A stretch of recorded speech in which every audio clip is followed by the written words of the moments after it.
Hi, I'm Jake Bondring with the Dialed Cycling Lab, and I'm here with Lance Hepler, also with the Dialed Cycling Lab. And today we're here to talk to you about the Cush Core setup. Basically, what this is going to be like a pad or a foam that you put inside your wheel. Why don't you just kind of dive into that? What's the purpose behind putting something like this in your wheel? It's called a tire insert. Okay.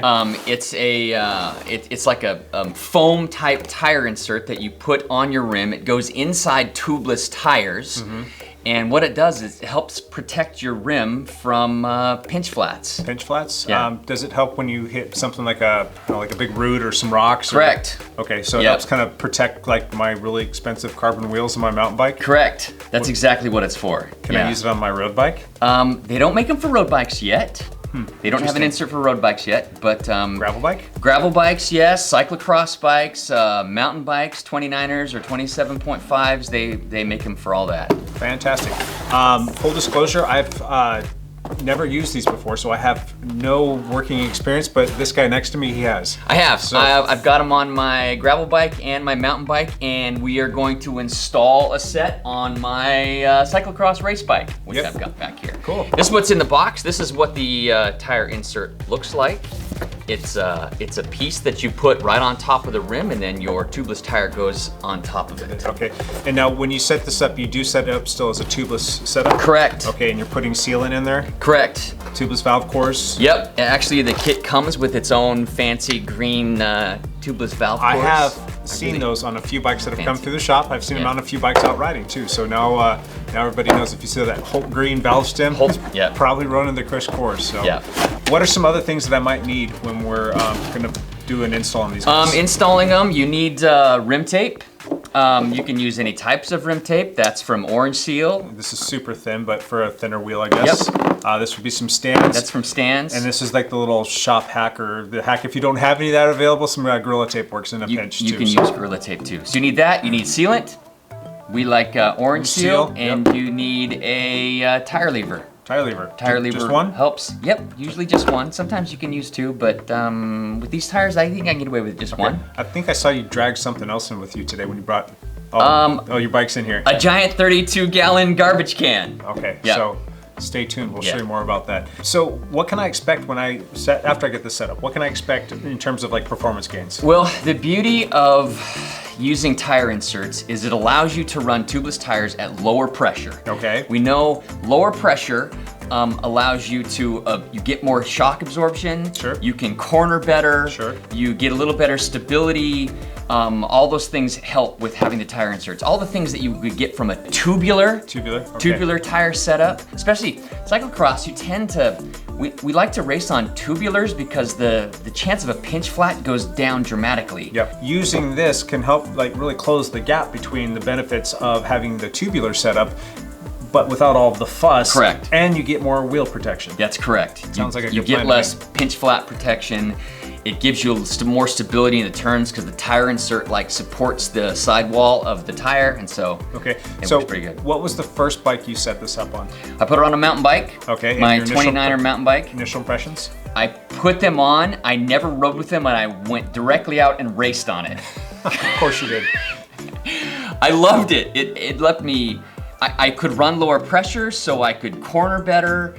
I just had more confidence going over roots and rocks and bumps that I wasn't gonna pinch flat because I was running tubeless. So when you say lower pressure, what were you at versus where you went to? My mountain bike, I raced at 21 PSI on the rear and 20 PSI on the front. Okay. And with the Cush Cores, I ran 18 and 17. Wow, so that is quite a bit less. Yeah, so 3 or 4 PSI less. Okay, and if you don't mind sharing roughly how much do you weigh?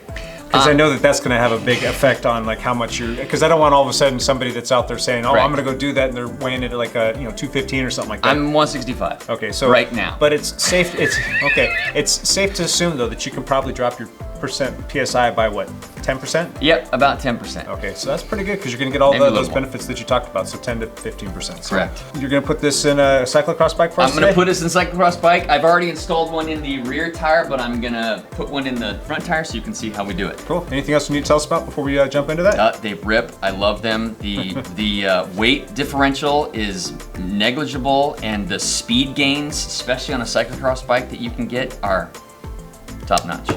Muy bueno. All right, let's jump into the lab and go put one of these things on. All right, so we're back here in the Dialed Cycling Lab away from the studio, and we are going to put some Cush Core tire inserts into my cyclocross race wheel. So things you need: your wheel, you need your Cush Core tire inserts, tire lever, sealant, some soapy water, a rubber handled device, I'll show you that, and a big giant garbage can. So, step one, you gotta take the old tire off.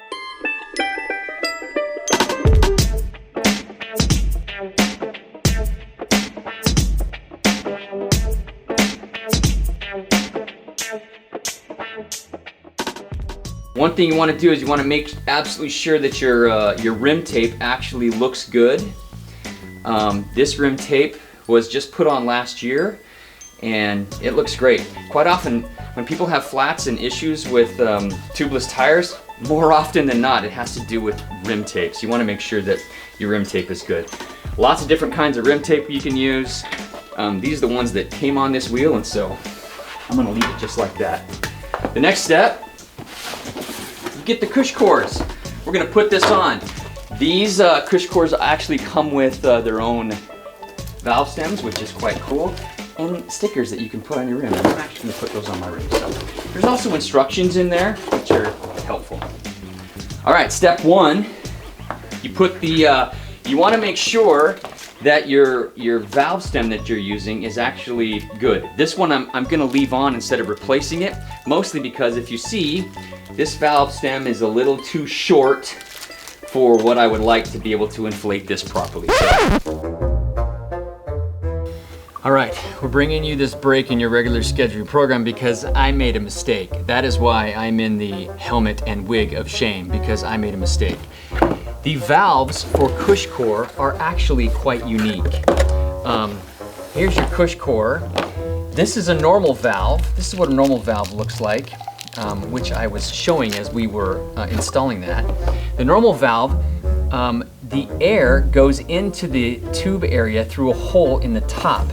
And when you put the Cush Core on, this valve would be sitting right against the thing, so it makes it difficult for the air to come in.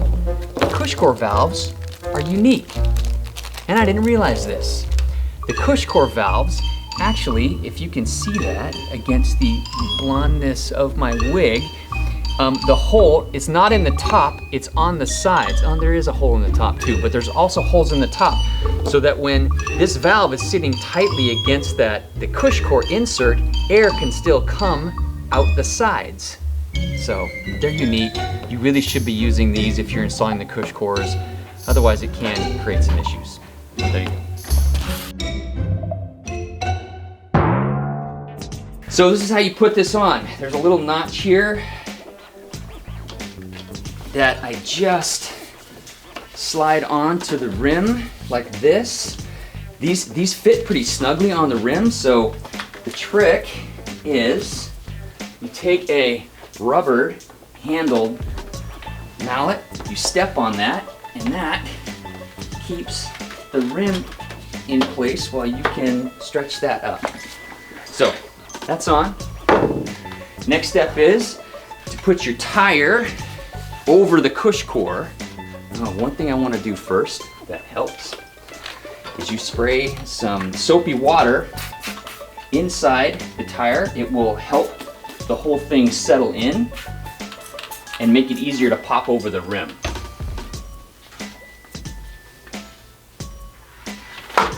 See how that's just right over there, just like that. I want to adjust it so the tire logo is right next to the, that's just personal preference, you know. All right, so next step is I use a garbage can to help set the bead, and that's the idea behind that. It gives you this solid workspace to set the bead. All right, so here's the trick.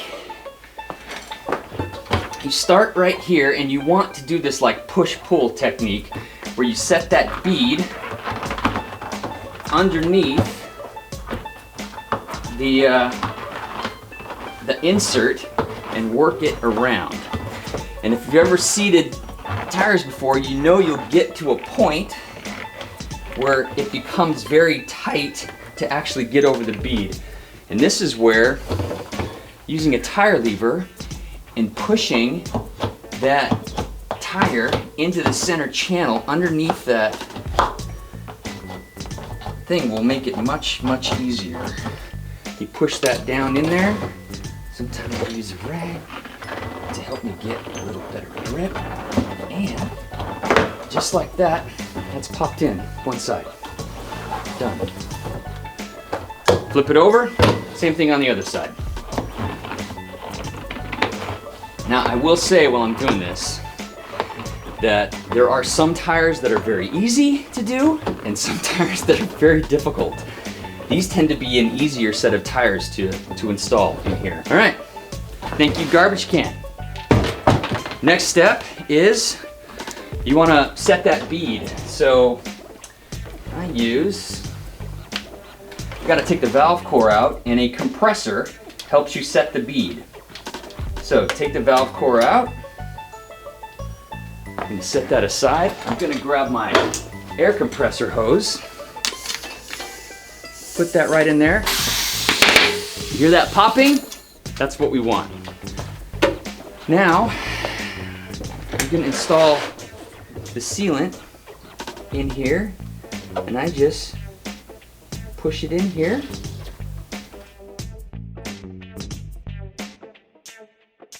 Just like that. We put the valve core back in. And I'm going to pump this up to see if that bead set. After the bead set, you can pretty much use a floor pump to get that to seat.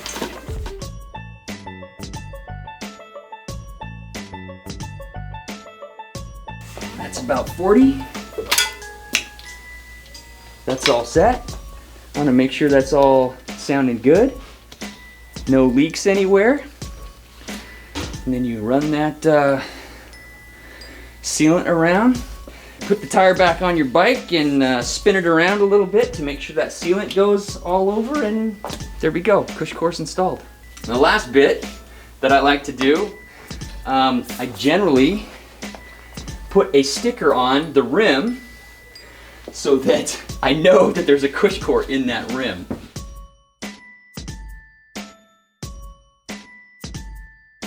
Just like that. Installed. Ready to race.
If you guys have any questions, hit us up in comments below. If we missed something, let us know. We'd be kind of curious. There's a little like and subscribe button somewhere down there. You can touch that thing and click on it and do all the little belly things and YouTubery stuff on that. Yeah. We will see you on the next one. Bye for now.